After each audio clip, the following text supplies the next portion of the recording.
মাগুরায় শ্রীপুরে আধিপত্য বিস্তারকে কেন্দ্র করে দুই পক্ষের সংঘর্ষের ঘটনায় শ্রীকুল ইউনিয়নের ২ নম্বর ওয়ার্ড বিএনপি সভাপতি মতিয়ার মণ্ডল সহ ১৪ জনকে আটক করেছে শ্রীপুর থানা পুলিশ। বৃহস্পতিবার ১৯ ফেব্রুয়ারি দুপুরে আটকের বিষয়টি নিশ্চিত করেন ওসি মোহাম্মদ আতাউর রহমান।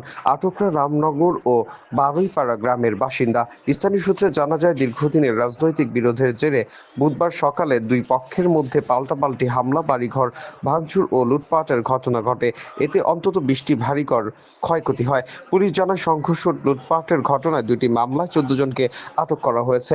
পরিস্থিতি নিয়ন্ত্রণে এলাকা অতিরিক্ত পুলিশ মোতায়েন রয়েছে এবং বর্তমানে পরিস্থিতি স্বাভাবিক রয়েছে। শ্রীপুর থানার শ্রীকোল ইউনিয়নের রামনগর গ্রামে গতকাল দুই পক্ষের মধ্যে সামাজিক দলাদলিকে এবং আধিপত্য বিস্তারকে কেন্দ্র করে মারামারি এবং ঘরবাড়ি ভাঙচুর হয়।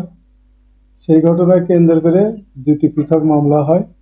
সেই পৃথক মামলায় মোট ১৪ জনকে নিয়মিত মামলার আসামি গ্রেপ্তার করা হয়েছে। তাদের বিজ্ঞ আদালতে প্রেরণ করা হচ্ছে।